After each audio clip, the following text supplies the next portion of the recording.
karena saya melihat kayaknya nggak akan ada ujungnya gitu. Saya cuma pengen tahu pola pikirnya Alyubi nih. Alyubi mau mencari kebenaran atau mencari kesalahan? Iya, karena begini. Karena setiap jawaban yang pemikir ulung utarakan itu saya harus kejar itu dasarnya dari mana gitu, tidak serta-merta oh saya terima kemudian ya begitu saja kan. Jadi saya kejar terus dari mana dasar-dasarnya. Iya nggak apa-apa. Setiap jawaban yang dia utarakan gitu. Makanya sampai ke poin ini. Iya betul, nggak apa-apa. Mentoknya ternyata hasil dari kerangka pemikiran dia sendiri gitu kan. Sekarang gini Ayyubi, apakah ya nggak apa-apa kan? Bentar. Awalnya kan kamu menanyakan soal Paulus, lalu sekarang kamu bukan, saya awalnya itu tanya tentang perjanjian lama. Pemikir. Awalnya saya bertanya tentang perjanjian lama, kemudian diarahkan sudah kejawab kan? Memang sudah terjawab, tapi kan saya kejar terus dasar-dasar dari jawaban itu kan. Iya, fungsinya pengejaran itu maksudnya mau mencari kebenaran atau kesalahan. Kan di awal saya sudah soalnya gini, saya untuk menambah wawasan dan pengetahuan saja di sini. Iya, kan? Boleh. Kalau menambah wawasan itu jangan bersifatnya tuh seperti dosen pembimbing. Ya, menambah wawasan itu yang dibutuhkan. Kalau saya lihat pertanyaannya Alyubi itu sepertinya nggak dibutuhkan Alyubi. Kalau pemikir ulung tadi sangat yakin bahwa apa yang dia utarakan itu adalah kebenaran, dia dengan mudah bisa menunjukkan dan membuktikan itulah kebenaran gitu kan. Nah, sekarang kan berubah kan. Kamu sekarang jatuhnya mendikte si pemikir ulung. Kalau menurut pemikir ulung kan begitu, berarti kamu sekarang mendikte pemikir ulung, bukan kebenaran itu lagi. Kan ini memang sesi diskusikan, jadi apa salahnya dong bertanya seperti itu? Salah. Kalau diskusi itu sesuai, dia konsisten dengan awal pertanyaan. Jangan melebar. Justru ketika melebar, luruskan pemikir ulung. Bukan itu bro maksud saya, gitu. Jadi jangan dicecer. Sebenarnya kan nggak sama. Iya, jadi temanya itu kan, sorry ya, maksudnya saya cuma koreksi aja nih, supaya enak. Yang mengarahkan sampai ke Paulus. Nggak gini, bro, bikin lagi aja. Kalau menurut ikuti alur saja. Iya, kalau menurut Pak Alyubi itu sudah boleh saya ini jawab Ayyubi. Bre, saya sudah text down. Supaya biar ditanganin dulu satu orang, biar enak. Ya, gitu. Jadi saya bisa ini bantu jawab. Saya bisa bantu jawab sebenarnya pertanyaannya Alyubi. Cuma saya pengen tahu nih, Alyubi itu mencari kebenaran atau kesalahan? Karena pemikir ulung udah mulai didikte dan saya nggak suka seperti itu. Dia akan lanjut ke pemikir ulung. Nggak apa-apa. Artinya gini, berarti nih. Saya kan coba, yang lain boleh tenang dulu biar saya. Jadi gini Ayyubi, ada dua dasaran pemikiran kamu dan pemikiran Pak Pemikir Ulung. Pak Pemikir Ulung jelas dasarnya dari telaah dia, dari membaca narasi-narasi yang ada di kitab suci Kristen, itu berbeda dengan kebenaran yang menurut kamu ada di narasi yang kamu baca dari sumber buku yang berbeda gitu. Makanya kamu kamu kejar. Karena memang dasar yang kamu baca dengan yang kami baca itu berbeda, Pak. Gitu. Dari situ kamu cecer, nah itu jadi problem. Nah sekarang kamu cecer gitu, maka pertanyaan yang kamu tanya sebenarnya berbalik kembali kepada kamu gitu. Kamu menyatakan kalau ini firman Allah benar adalah benar. Nah oke, lalu dasar kamu menyatakan ini benar apa? Kan sama pertanyaannya sekarang ini dengan kamu tanya ke Pak Pemikir Ulung. Oke, silakan lanjut Pemikir Ulung dulu. Nanti saya tanggapi setelah Pemikir Ulung. Halo Pak, ini suara kamu pelan nih. Iya, jadi gini. Saya pelan. Enggak, Ayyubi kan kamu sebenarnya kalau kita diskusi, kamu nggak cuma bertanya, tapi kamu juga menghadirkan keberatan jika mana memang itu tidak sesuai. Tapi kamu nggak bisa bilang, oh itu pendapat pribadi kamu. Nah itu bukan diskusi, kita tuh debat kusir Ayyubi. Oke. Tunggu, saya mengkonstruksikan semuanya itu seharusnya kamu sangka. Oh menurut saya kebenaran mutlak itu bukan mempromosikan nature divine, terus apa? Ya kan? Jadi kamu nggak cuman burden of proof-nya itu ke saya gitu. Kenapa saya lainin kamu?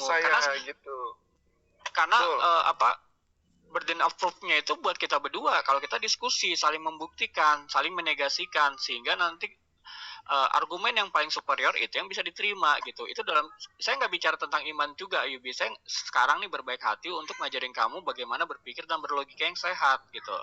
Nah, yang kamu tadi sampaikan itu cara diskusi egois. Kenapa? Kamu menginterogasi saya justru, tapi ketika saya interogasi kamu balik, kamu bilang, oh saya nggak bisa diinterogasi balik gitu. Itu bukan alur saya. Nah, makanya tadi saya bilang, kamu nggak cuma sekedar harus pintar juga, Ayubi, kamu juga harus jujur gitu. Nurani kamu gunakan. Kalau kita bicara tentang misalnya kebenaran mutlak, inilah kesempatan kamu mewartakan apa yang kamu yakini sebagai kebenaran mutlak gitu. Ketika saya sudah hadirkan konsep. Nah, sekarang kita balik nih. Ketika saya hadirkan, kamu bilang kan bagaimana sih kita meyakini Paulus. Ini saya layanin kamu sampai benar-benar ke dasar gitu kan. Nah, sekarang kita berhenti dulu di satu titik kalau kamu setuju. Apakah kebenaran absolut itu? Nah, karena saya mengekstraksi seluruh pemahaman saya dari kitab suci dan pengalaman saya, ada dua loh, nggak cuma pemahaman, tapi mengalami. Artinya firman itu harus dihidupi, sehingga firman itu bisa menjadi hidup di kehidupan orang lain. Nah, sekarang tiga syarat untuk kita bisa menyebut itu sebagai kebenaran yang mutlak. Pertama, mempromosikan natur ilahi. Yang kedua, mengajarkan natur ilahi. Sebentar dulu, Bang, terlalu melebar. Gini, simpel aja. Kalau ini Anda tidak terima dikatakan pendapat pribadi, lalu ini apa? Itu saja simpel saya tanya. Ya tadi saya bilang ini ekstraksi dari kebenaran kitab suci, dari Alkitab. Berarti pendapat siapa? Kalau bukan pendapat Anda, pendapat siapa ini? Kalau misalnya ini pendapat saya yang hasil dari ekstraksi gitu. Nah, kalau misalnya seperti ini juga saya bisa bilang, Ayubi, Al-Quran itu kan pendapat Muhammad, pendapat Anda pribadi tidak terima Muhammad. Ini dikatakan pendapat subjektif pribadi, lalu sekarang dikatakan setuju. Sekarang saya kembalikan ke Anda. Maksudnya? Ketika saya bilang bahwa Al-Quran itu adalah pendapat pribadi Muhammad, Anda terima nggak? Kan saya tadi sudah katakan, enggak, kita iya satu atau sisi tidak saja dulu saat ini. Nggak bisa satu sisi. Ayubi, itu kelemahan kamu. Kalau kita diskusi, ini interogasi namanya. Kita mau diskusi atau terus Anda menginterogasi saya? Kan ini kan saya nggak bisa, Ayubi. Saya bukan tersangka di sini gitu. Saya bukan tersangka di sini. Yang menganggap begitu siapa? Anda ketika melakukan interogasi sepihak, kan saya balikin. Ayubi, kamu terima nggak kalau saya bilang Al-Quran itu adalah pendapat pribadi Muhammad? Ya atau tidak? Bagi saya tidak. Bagi saya tidak. Ya sudah. Berarti itu kan pendapat subjektif Anda. Dan sekarang Anda harus buktikan. Kenapa Anda bilang tidak? Sekarang saya yang menginterogasi Anda. Ayo, saya akan gunakan gaya Anda ke Anda. Sekarang Anda bisa bertahan berapa menit? Silakan. Anda bisa nggak kasih saya argumentasi bahwa itu Al-Quran itu bukan pendapat pribadi Muhammad? Silakan.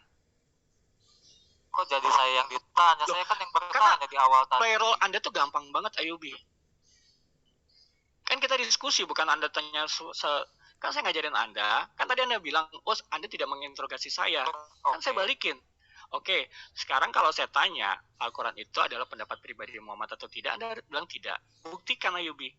Burden of proof-nya ada di Anda, silakan. Kenapa Anda bisa bilang enggak? Padahal menurut saya sih iya. Sangat iya. Gini, berarti jawaban Anda tentang yang saya tanya dari awal tadi itu sudah mentok sampai di sini saja. Oh, bukan mentok. Terus gimana? Karena ketika Anda bilang ini pendapat pribadi, saya juga punya hak yang sama. Makanya kalau ini dikatakan bukan pendapat pribadi, berarti ini pendapat siapa? Kan sekarang saya tanya, kalau misalnya kitab suci itu bukan pendapat pribadi Muhammad, masa kamu bilang itu pendapat pribadi Allah? Kan nggak mungkin. Allah, kamu kan nggak punya pribadi, Ayubi. Kok jadi nyambung ke Islam? Kan saya mau satu sisi ini tentang perjanjian lama. Gak bisa satu sisi, Ayubi. Kenapa? Karena ketika kamu bilang satu sisi itu menunjukkan kamu egois. Gini loh, sederhananya. Pertanyaan yang kamu sampaikan ke saya sampaikan kembali ke kamu. Kamu baru 1 detik aja udah nggak bisa jawab, Ayubi, udah mentok. Bukan gini, simpel loh. Enggak, Ayubi. Kamu udah mentok. Ketika saya tanyakan, berarti gini. Ya gini, jawaban saya jawab ya. Bahkan kalaupun misalkan anggap bahwa kami itu salah, bukan serta-merta bahwa kitab Anda itu benar gitu loh. Silakan saja buktikan kebenaran kitab Anda tanpa saya nggak sedang membuktikan kebenaran apapun, Ayubi. Saya hanya membalikan apa yang kamu lakukan kepada saya. Iya. Ketika saya interogasi kamu, saya juga bisa bilang gitu. Ketika ini salah, belum tentu Al-Quran juga benar. Saya juga bisa sama gitu. Jadi gini, Ayubi, kamu tuh sangat cenderung berpikir secara subjektif ya. kamu tidak bisa menerima ketika apa yang kamu tanyakan ditanyakan kembali ke kamu. Itu jelek, Ayubi. Kenapa? Itu sikap bukan intelek gitu. Itu sikap kekanak-kanakan yang egois dan self-centris lah.